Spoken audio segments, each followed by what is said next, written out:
Well, good day to you. It is January the 13th, and I hope wherever you are, you're having a great day. My name is Gary Willing.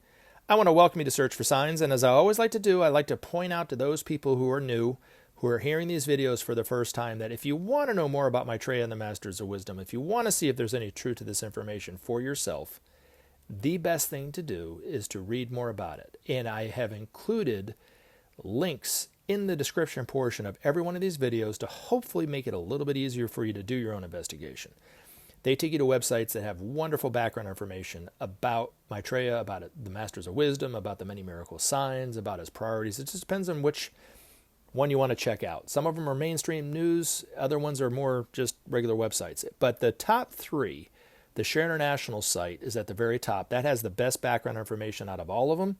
And then right below it is a link that takes you to a YouTube channel where Benjamin Crème talks about this information, and it's quite an extraordinary hour-long video. And then there's another one I just included this week.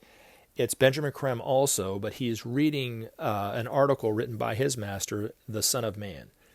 And I have to say, if you listen to that article being read with an open mind, you will have the best sense about who and what Maitreya is, what he means for humanity, about the priorities of the teacher, and those kind of things, better than you can anywhere else. Because these masters, if you don't know it already, have a way of, whether it's the written word or art or music or whatever, simplifying it down to the most common denominator. And yet, you can't add anything to it or take it away to make it any better. Jesus did that when he spoke. Ben's master does it every time he writes one of these articles. You know, you look at Mozart and his music, he did the same thing, to paintings from Leonardo da Vinci. You can't add anything to the Mona Lisa to make it any better, right? You can't add anything to Mozart's music to make it just a little bit better. But you can't do the same thing with Ben's master's articles. You can't add any word, not one word to it, to give it any more truth than it already has. And it's such a simple way he writes, but it's quite an extraordinary article. Hopefully you'll check it out. Now you want to come back and join the discussion. Let me know what you think. Post a comment.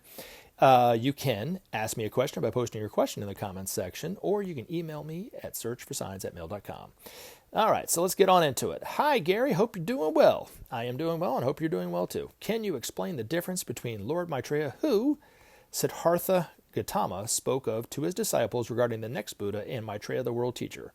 Many Buddhists believe the Lord Maitreya will not enter the world until the Dharma is completely forgotten, which some predict will be thousands, if not more, years into the future. Also, Maitreya, the world teacher, is an archetype. Would you say it is an archetype anyone can adopt, and that that is what will happen when Maitreya appears? Or do you feel it as an office restricted solely to an individual? Thank you for your continued works and your continued belief in a positive future for humanity. Peace and blessings. Peace and blessings back to you. All right, so let's get on into it. Can you explain the difference between Lord Maitreya, who Siddhartha Gautama spoke of to his disciples regarding the next Buddha, and Maitreya, the world teacher? Yes, I can, because there is no difference between the two. He was speaking of Maitreya, the world teacher, who is the one who Ben was speaking of, and who I talk about. He was speaking about him. Now, what did the Buddha say? The Buddha said that around this time-ish would come another Buddha by name Maitreya Buddha. He actually got his name right. Who would inspire and galvanize humanity to build a brilliant golden civilization based on righteousness and truth. Maitreya himself has said that the new civilization, which is the civilization that Gautama Buddha was talking about, that Maitreya will help build, will be built by human hand and human foot. So Maitreya himself isn't going to be building this civilization on his own. He's going to inspire and galvanize humanity to do this. Now, you might think, because you said when he appears, he's already in the world speaking to humanity. This is what is so important, that most people that hear this information are not. It's okay if you don't believe it, but and it's okay if you don't believe it on every level that I do. But eventually, I'm 100% convinced that Maitreya is a real master living in the world, just not using his name and not recognized for who he is, and has already and has been already inspiring and galvanized humanity in all sorts of ways. from the release of Nelson Mandela in the 80s to the ending of apartheid in South Africa to the coming together of East and West Germany and the fall of the Berlin Wall and the fall of, the communist bloc that happened in the 80s to really what we're seeing today, the divisions in the world are really stemming from the love nature of Maitreya permeating the hearts of humanity, because it's bringing to the surface all the corruption for one thing, but it's also bringing to the surface who and what we all are. And half of the world is still responding to the old energies of the past of Pisces, and the other half-ish are responding to the new energies of Aquarius. And it's important to recognize this because this is what's creating the divisions in the world. Jesus said it 2,000 years ago, I come not to bring peace, but to bring a sword, to set father against son, mother against daughter, brother against brother, neighbor against neighbor, or something to that effect.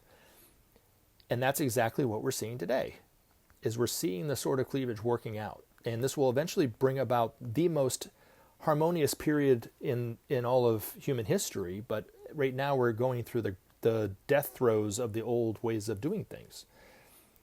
And we're struggling to find a new way of doing something. How do we work together? How do we live together? Those kind of things. Now, the other thing, too, that I wanted to say is when it comes to Maitreya, whether it's for the Buddhists, the Jews, the Muslims, the Christians, they are all awaiting a teacher. Fortunately, it's the same teacher. And within each, and I know you know this, but within each religious text are really central, there's a lot of truths that are the same within these texts.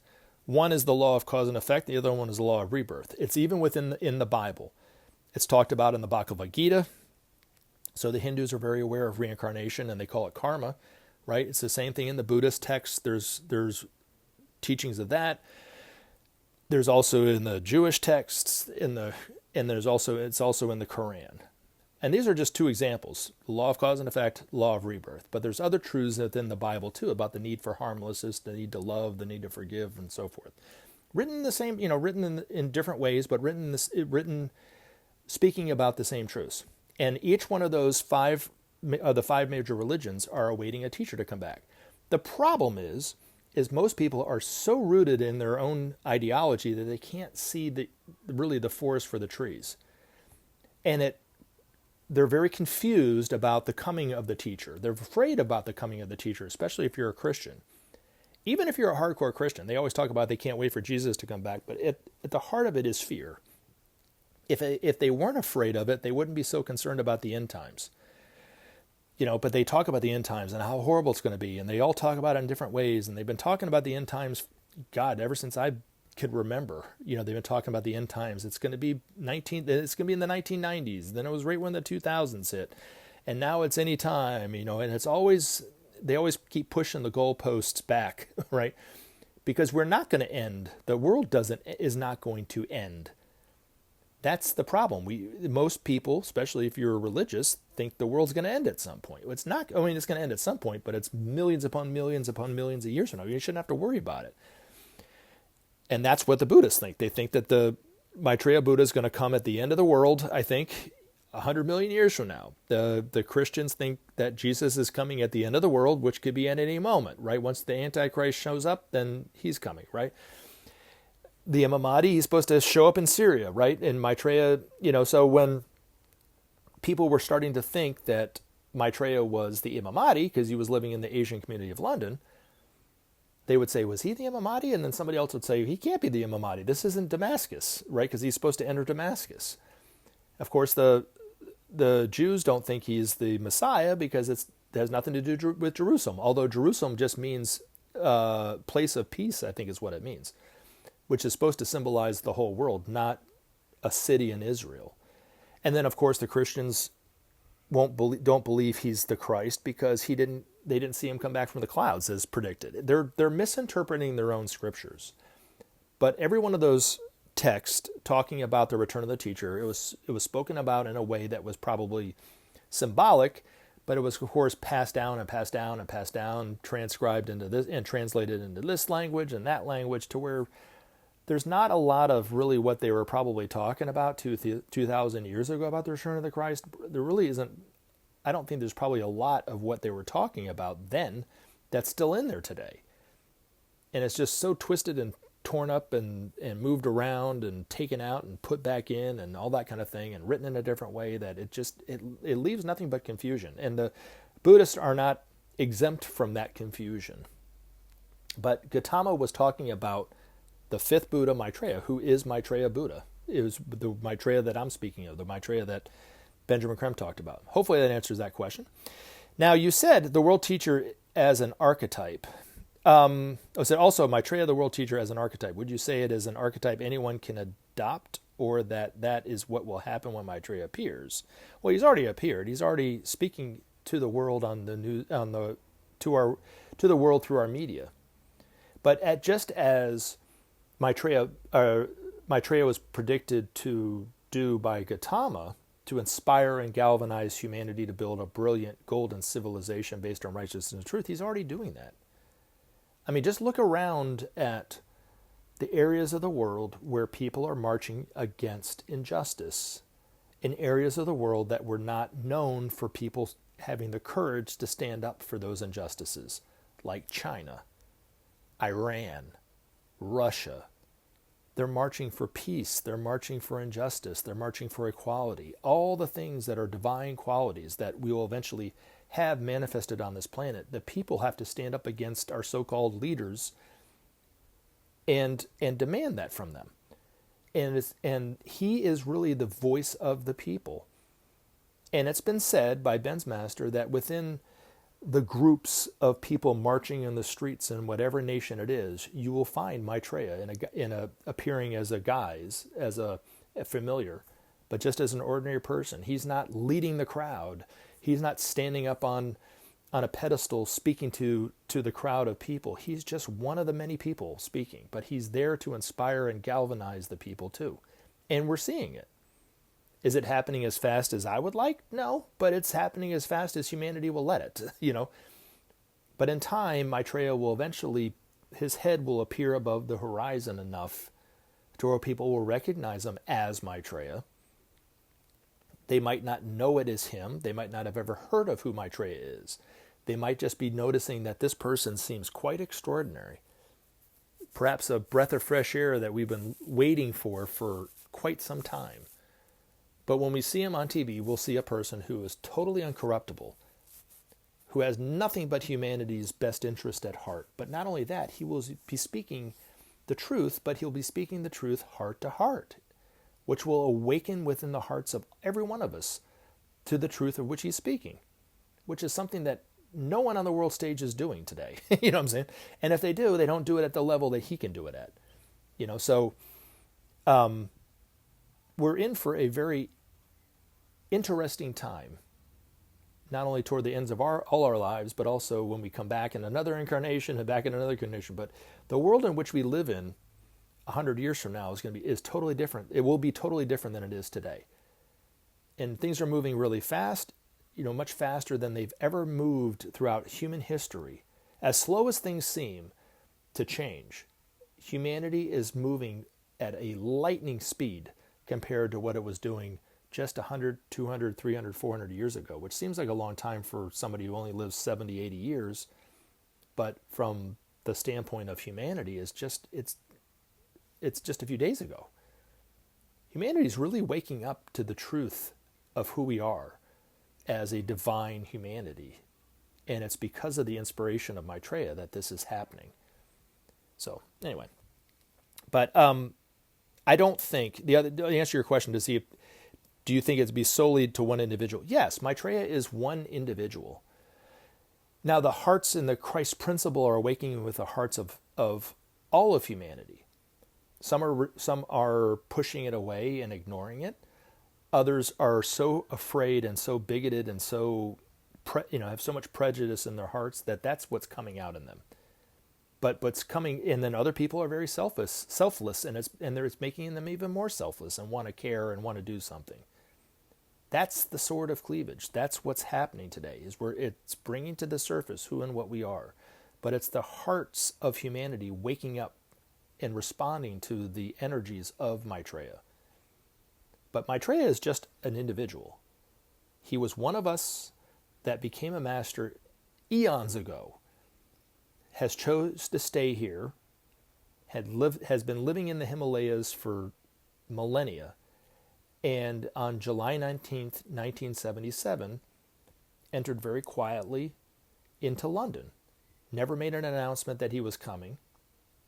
And then for decades, Benjamin Crème was the spearhead that inspired his group, the Share International group, to put out the information about who and what Maitreya is, that Maitreya is here, and, we're at where we're at today.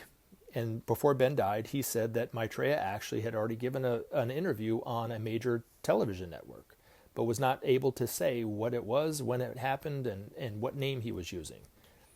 But it's already happened. Maitreya, you don't have to say Maitreya when Maitreya appears. He's already here. He's just not claiming to be Maitreya. Maitreya will never claim to be Maitreya until the day of declaration. Every single time I've seen Maitreya, and I've seen him many times in my life, and I know other people who have seen him in their life, he never once said he was Maitreya. It was about the teachings that he was giving to the person, such as myself. And it's the same thing with humanity. It's about the teachings that he's giving to humanity. The reason why he's not using his name now, it's not that he's trying to be sneaky or crafty or anything like this. He wants every one of us to hear what he has to say and listen to it with honesty, and be able to truly say to yourself and be honest with yourself, I agree with that, or I don't. I agree that we should try to share, or I think that's the worst than the dumbest idea I've ever thought of. Because there are going to be people on both sides for years. There will be people that will be against the principle of sharing. But there will be enough of us who are for the principle of sharing that it become a political force that our leaders will have to listen to and have to try. You know what I'm saying? And a lot of those world leaders will have to look at the problems of the world and say, I am the one that's been elected to help solve those problems. Right now, they're not doing that, right? But that is why Maitreya is not saying who he is. That's why it's important when you do recognize him. And there will come a time when every single person who knows this information will see him on TV. I don't know when that's going to be, but that'll eventually be. And see him and recognize him on TV. And it's important for us not to say he's using that name. And I saw him on this channel at this time, because it's best for each and every one of us to listen to what he has to say and be honest with ourselves and say, I don't really agree with that. Or, hey, I really do agree with that. I think we should do something about that. Let me inform my president or my representative in Congress or in Parliament or whatever, wherever I live, that this is what we should do. Or stand in the streets and march with thousands of other people who are marching for sharing. We haven't seen that yet, but eventually we will.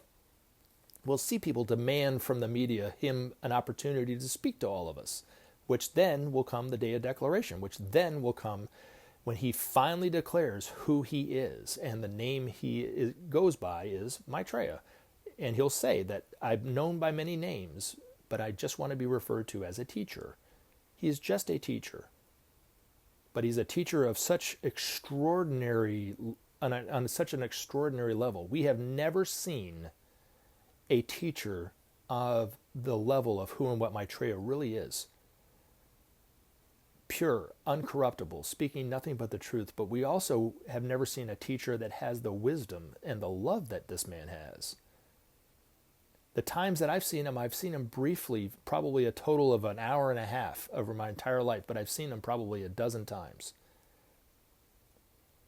And in that hour and a half that I saw him as a familiar, not even as who he is really, but just as a creation within his mind, those familiars have changed my life. Imagine what it's going to be when we actually know who he is and hear what he has to say.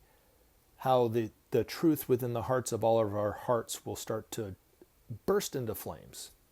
And it'll be like a joy of which humanity has never experienced before. So hopefully that makes a little bit of a dent in the answering of those questions. But anyway, I love you guys. Thank you very much for the question. And I look forward to talking to you guys again real soon. Take care. Remember to take action and help SOP save our planet. Thanks for listening, and we look forward to talking to you again in future videos.